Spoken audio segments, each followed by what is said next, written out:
kami boleh menaikkan puji-pujian dan penyembahan. Kami tahu inilah kesempatan untuk kami boleh semakin dekat dengan Engkau. Kami boleh masuk ke tahta kudus-Mu. Kami bersyukur Tuhan untuk setiap kesempatan ini. Dan saat ini kami juga memberi kesempatan untuk Engkau berbicara Tuhan. Biar Roh-Mu bekerja atas setiap kami.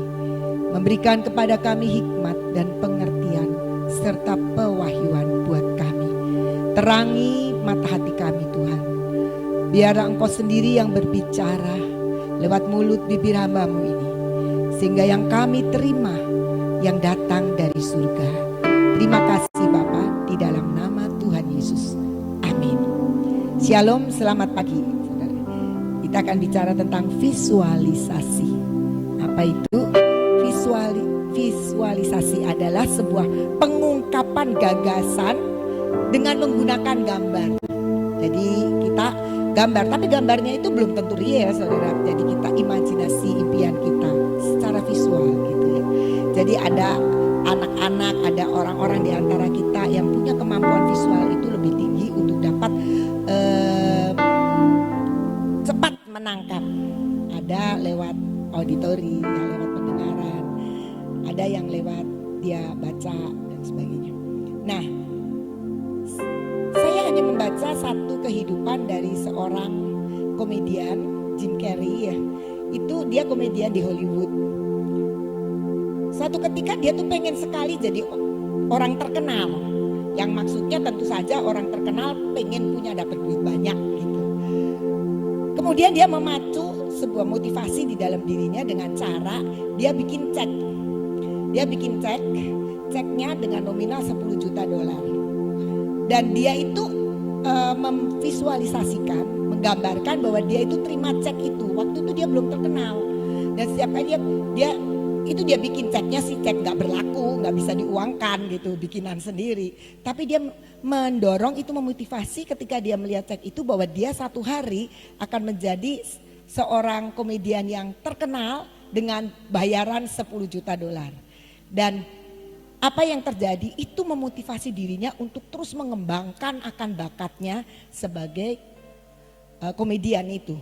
Dan satu ketika dia benar-benar menjadi komedian yang terkenal dan bahkan dia terima bayaran jauh lebih besar daripada 10 juta dolar itu. Itu visualisasinya hidupnya. Apakah itu Alkitabiah? Nah, ketika saya merenungkan itu, kemudian saya diingatkan.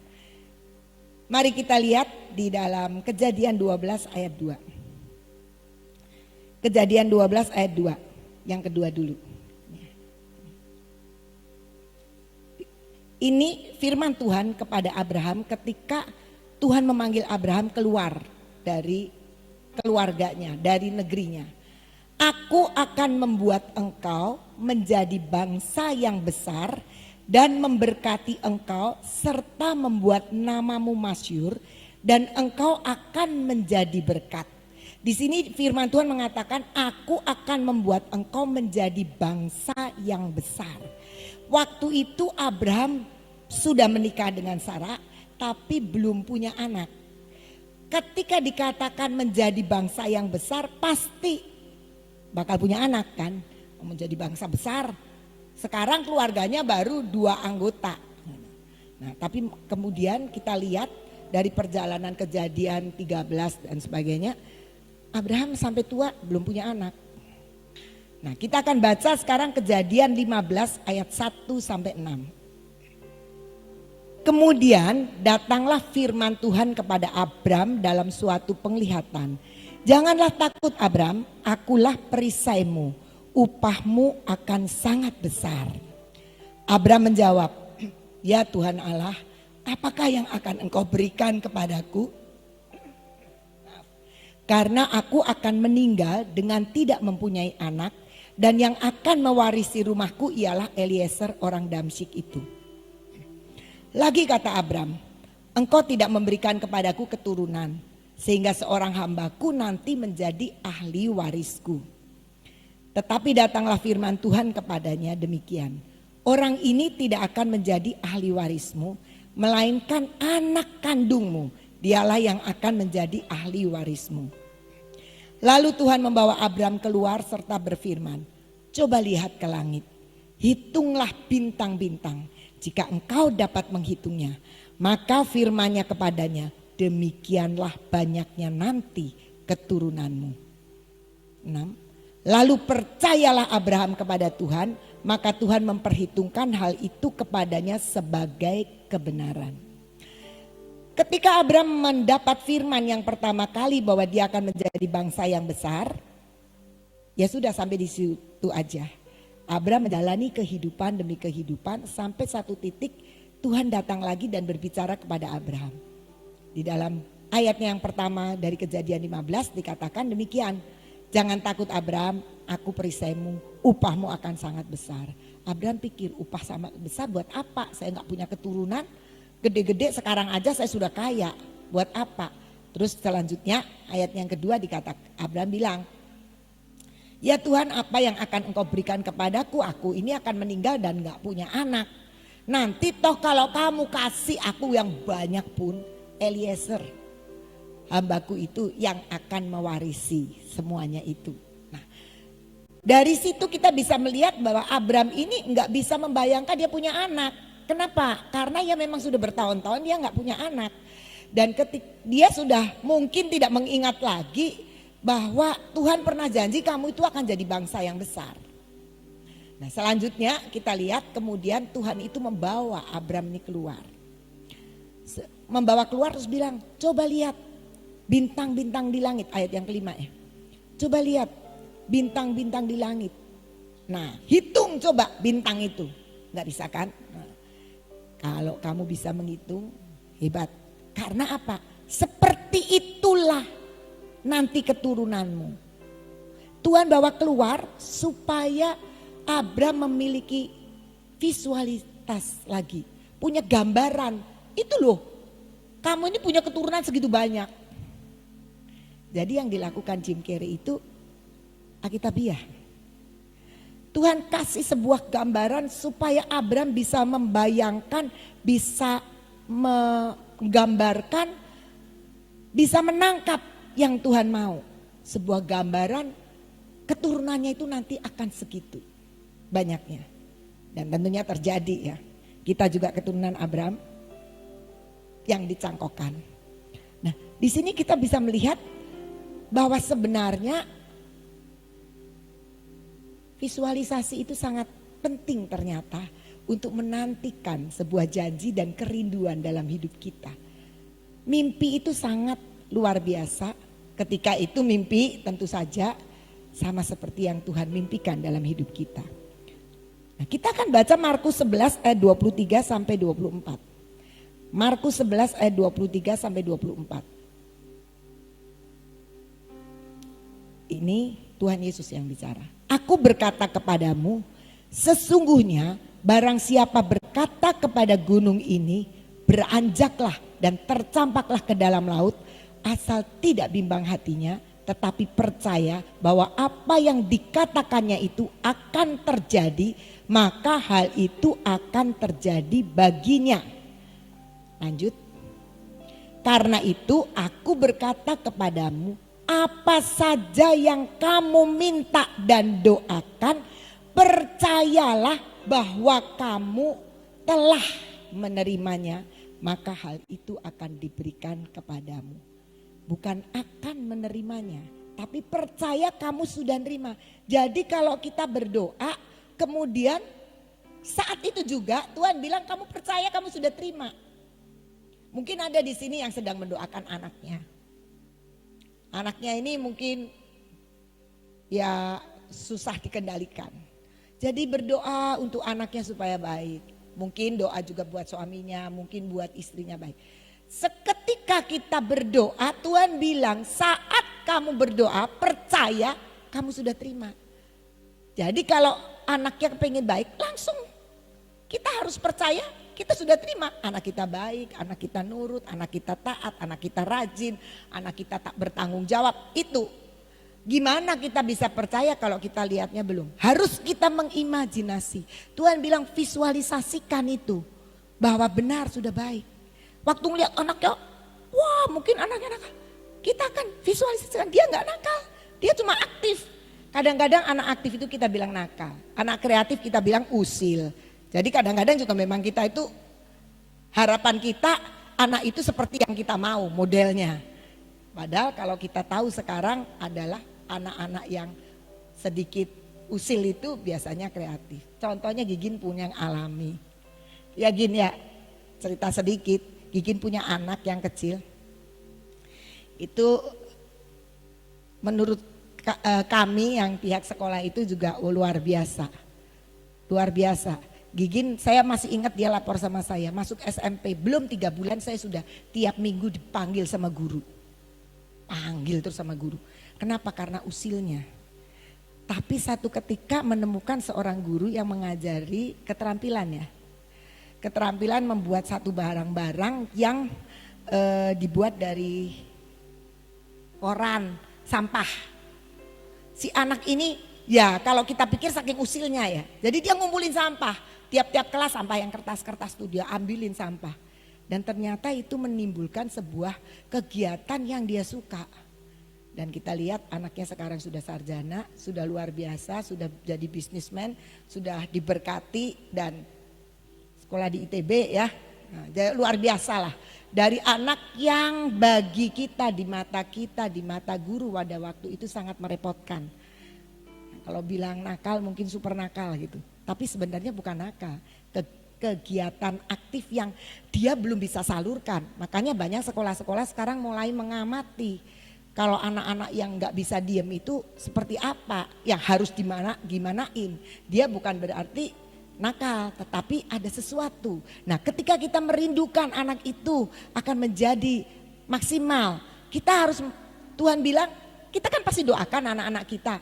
Nah mari kita percaya itu akan terjadi. Karena apa? Kalau kita lihat ayat 23, nih ayat 23 ya, mundur. Barang siapa berkata gunung ini beranjak dari tercampaklah ke dalam laut, asal kamu tidak bimbang. Pasti bisa. Saudara-saudara, kadang-kadang Alkitab itu bicaranya ekstrim. Saudara-saudara bilang, siapa yang pernah mindahin gunung?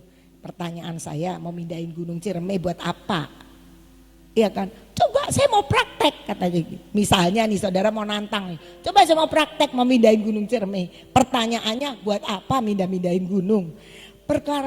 Persoalan saudara yang tidak lebih dari gunung aja saudara nggak bisa pindahin. Karena apa? Karena dibilang kan asal tidak bimbang tapi percaya apa yang engkau katakan itu akan terjadi. Yang didoakan akan terjadi.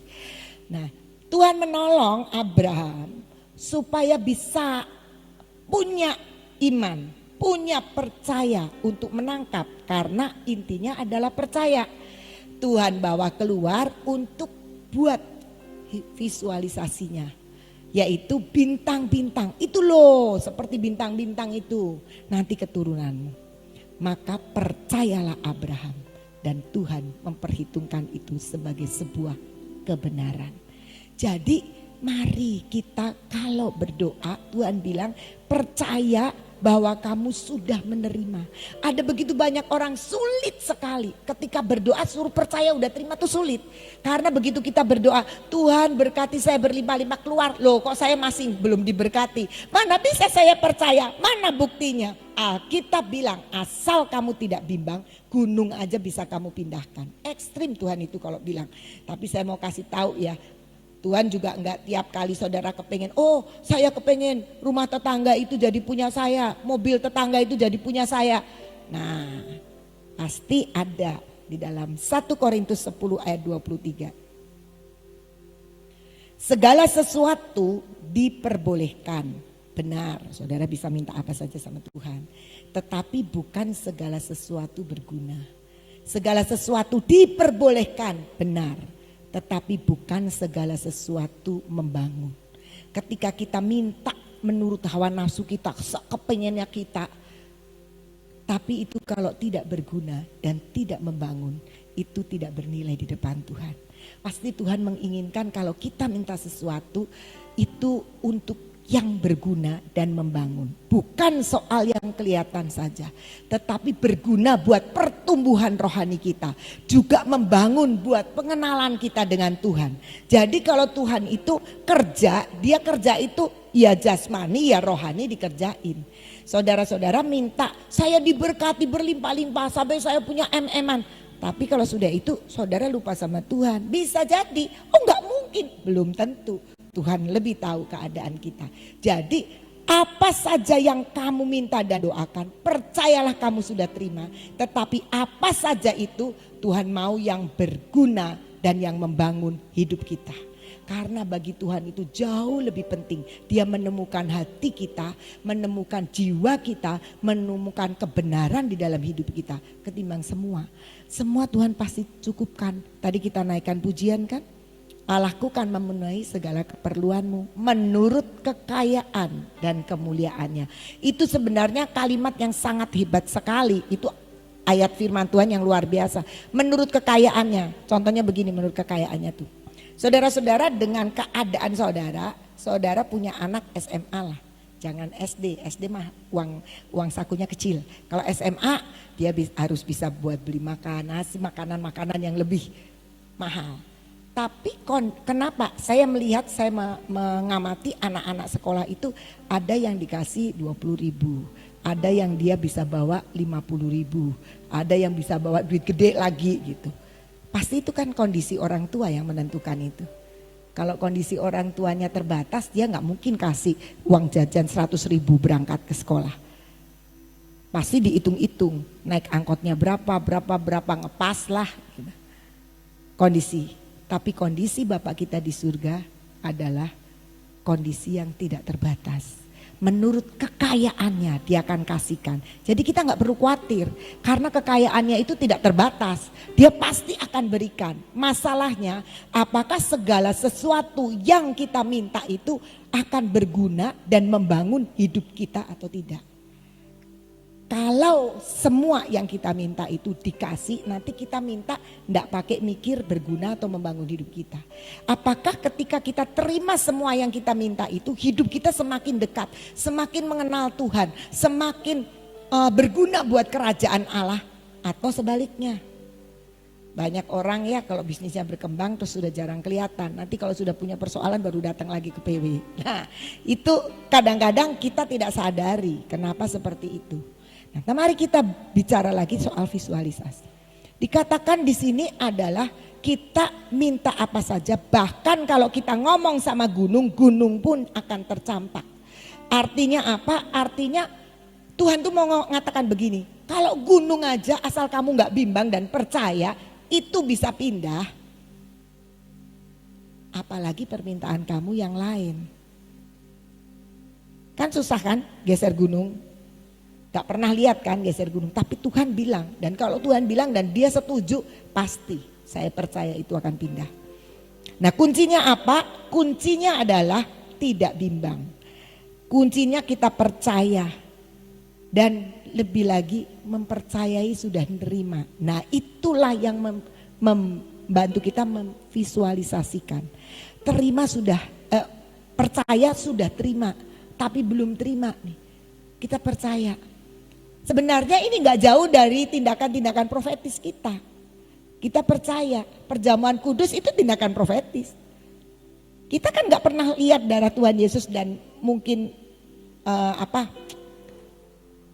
nyolek lah darah Tuhan Yesus. Tapi kita percaya dengan anggur perjamuan itu inilah darah Yesus. Inilah tubuh Kristus yang dipecah-pecah. Tuhan itu selalu menginginkan untuk kita memvisualisasikan iman kita, percaya kita. Tadi malam ketika saya selesai menyiapkan ini, terus saya pikir sudah cukup lah sampai di sini. Gitu. Saya berdoa dan menyiapkan untuk berbaring tidur. Tiba-tiba ketika tidur, Tuhan mengingatkan saya sebenarnya ketawa sendiri, mengingatkan nanti kamu cerita, katanya, cerita peristiwa ini. Dan yang saya mau ceritakan ini, saya nggak pernah mikir, tidak pernah cerita sama siapapun karena nggak pernah kepikir. Nggak pernah kepikir, tapi tadi malam Tuhan ingatkan. Saya waktu kecil, anak-anak kecil itu kan suka main. Ini kira-kira masih SD gitu, masih SD. Kan biasa ya mainan gitu sama tetangga gitu. Zaman dulu kan belum ada gadget ya, jadinya anak-anak itu lebih bermain dengan tetangga, lebih banyak kebersamaan gitu dengan tetangga. Dengan kakak saya, dengan adik saya bermain. Biasa kalau anak kecil bermain itu kan selalu sebenarnya profetis. Dagang-dagangan, dokter-dokteran gitu kan ya. Nah sama, saya juga begitu. Tapi saya jadi teringat. Entah siapa yang cerita sama saya lupa. Waktu itu masih SD. Kalau cerita dokter-dokteran ya, terus mainan dagang-dagangan, saya selalu bilang begini. Kan tetangga saya bilang, saya jadi dokternya. Nah kamu pasiennya. Padahal semua tuh gak pengen jadi pasien ya, tapi nanti gantian. Saya gini, saya tidak pernah pengen jadi dokternya. Saya selalu bilang, saya insinyur. Saya tuh selalu begitu. Padahal saya gak ngerti siapa yang mau ceritain saya insinyur waktu itu. Insinyur. Jadi nanti kalau lagi main kantor-kantoran gitu, saya pura-pura masuk ke kantor, bawa tas, saya insinyur lagi masuk kantor. Itu Tuhan ingatkan itu. Saya tidak tahu. Satu ketika saya pernah ditanya, insinyur apa? Yang bangun-bangun rumah itu. Saya juga lupa siapa yang cerita sama saya.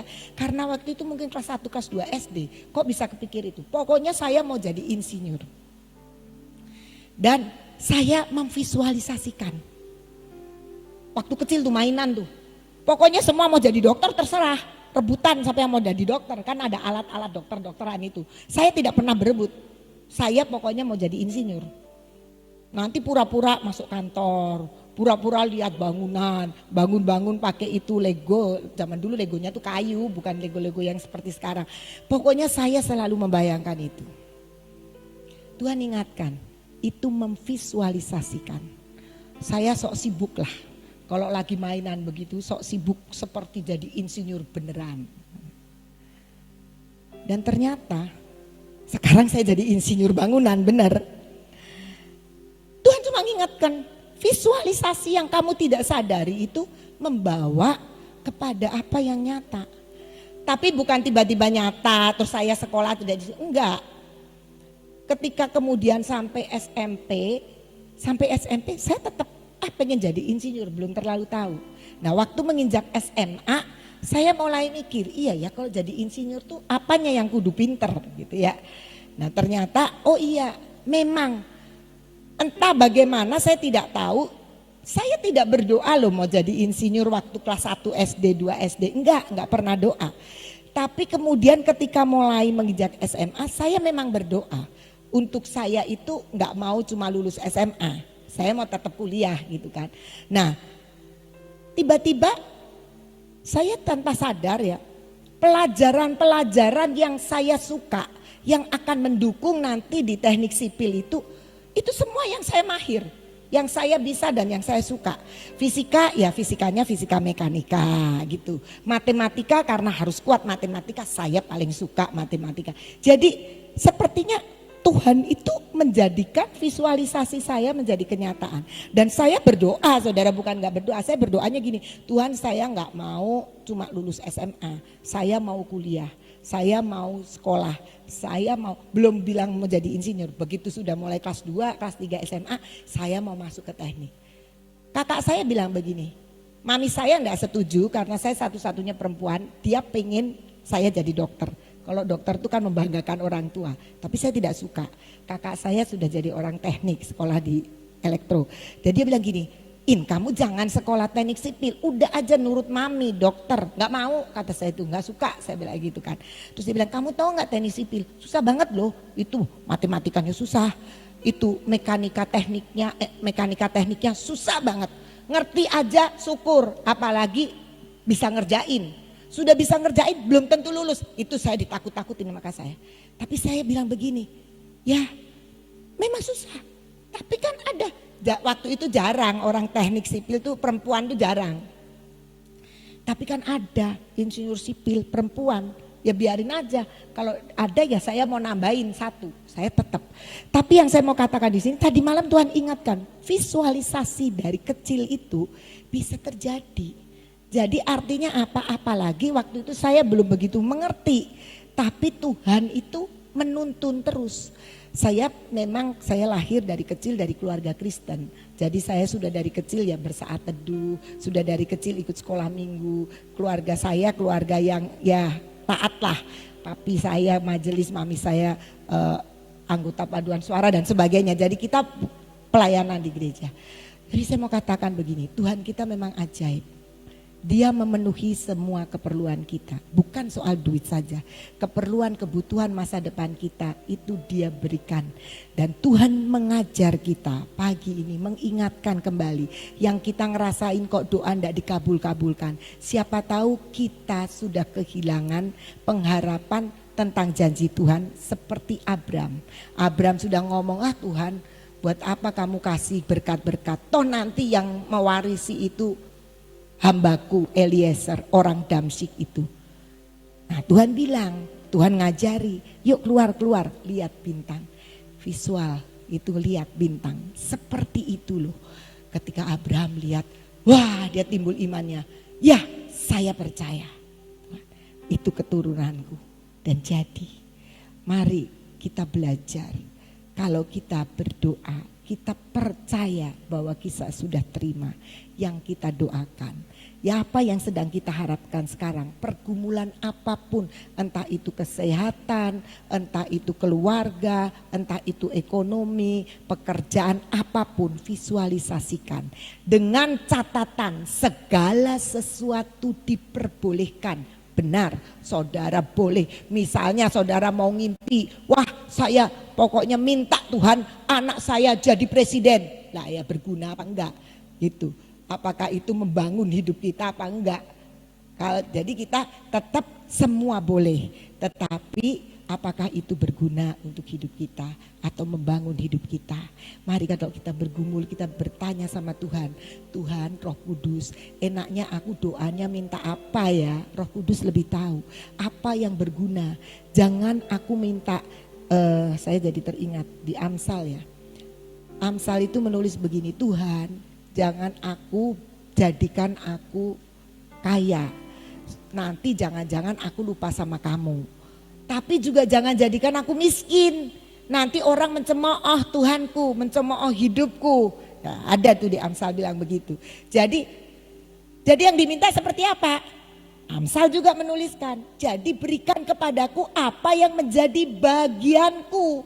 Jadi yang bagi Tuhan itu paling cocok, bagi Tuhan paling pas. Ketika aku dapat itu, aku tidak akan mencemooh Tuhan, aku tidak akan meninggalkan Tuhan, aku juga tidak akan menjadi batu sandungan buat orang lain.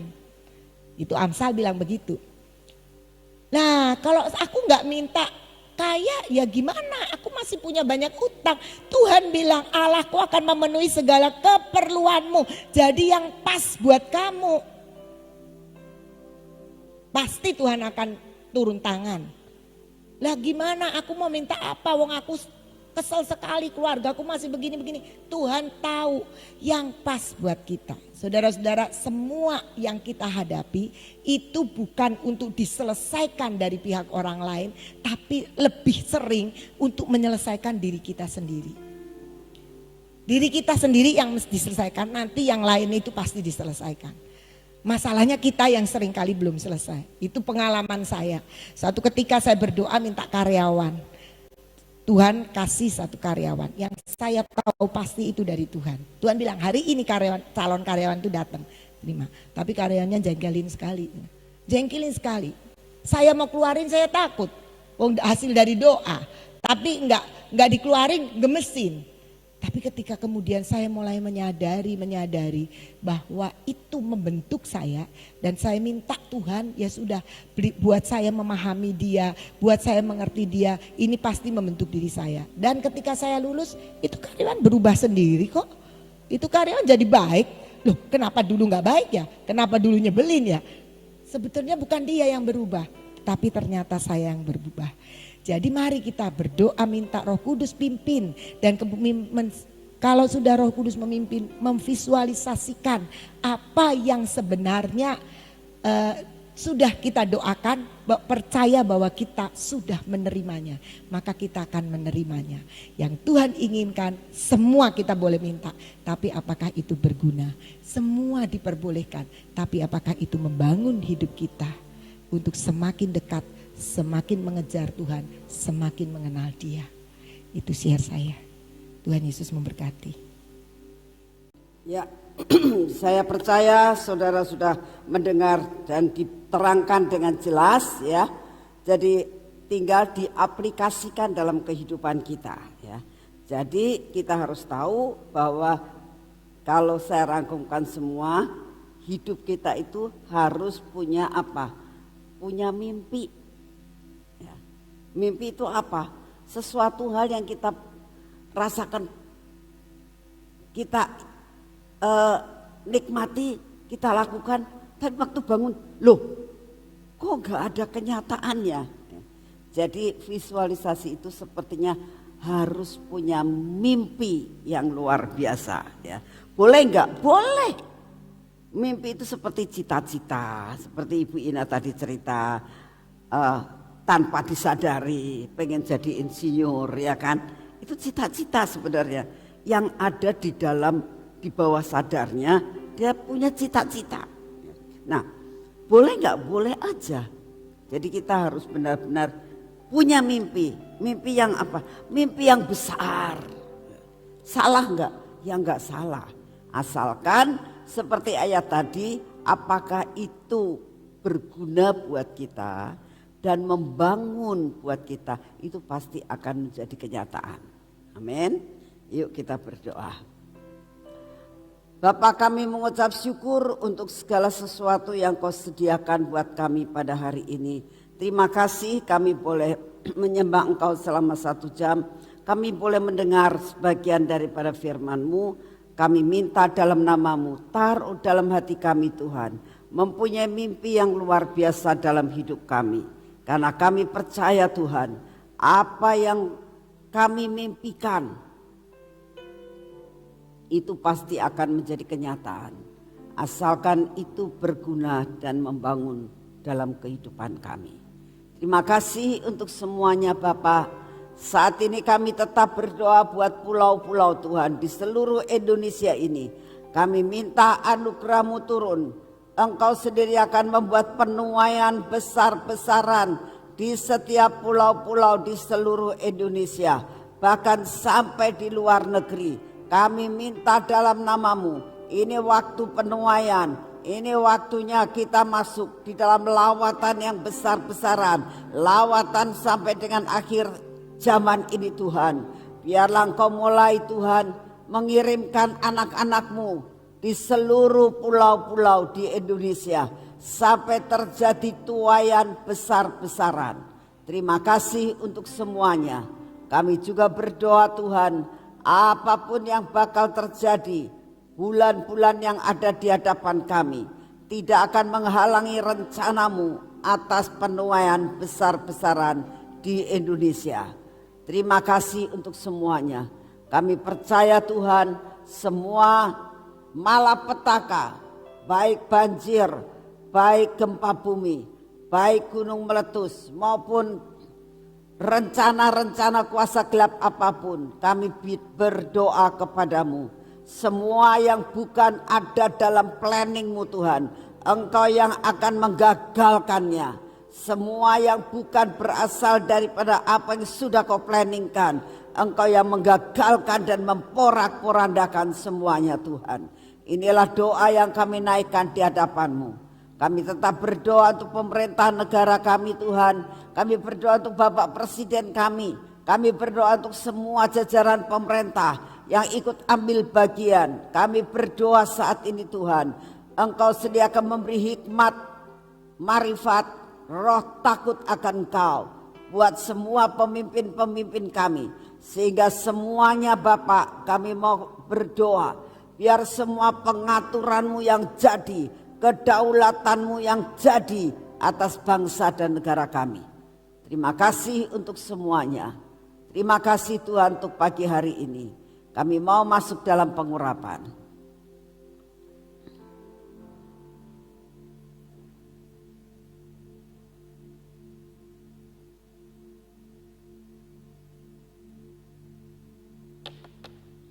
dalam nama Tuhan Yesus. Biarlah pengurapan ini menguasai hidup kami. Di dalam nama Tuhan Yesus, biar pengurapan pada mata kami, pada telinga kami, dan pada bibir mulut kami, pada hati kami Tuhan. Biarlah sungguh-sungguh seluruh indera kami dipenuhi dengan pengurapan yang daripadamu. Semua roh ketidakpercayaan yang ada dalam hidup kami Engkau patahkan. Biar tangan kami ini kami olesi minyak Tuhan dengan pengurapan ini. Kami akan melakukan perkara-perkara yang ajaib pada hari ini. Semua yang kami kerjakan bersama dengan Engkau, Engkaulah yang melancarkannya. Dalam nama Tuhan Yesus, berkati kaki kami Tuhan. Biarlah kaki kami ini berjalan kemana yang Engkau mau, bukan kemana yang kami mau. Terima kasih untuk semuanya. Segala puji, hormat dan syukur kami naikkan di hadapan-Mu. Engkau Bapa yang luar biasa atas hidup kami. Hari ini kami persembahkan kepadamu di dalam nama Tuhan Yesus. Amin. Selamat pagi, Tuhan memberkati saudara semuanya.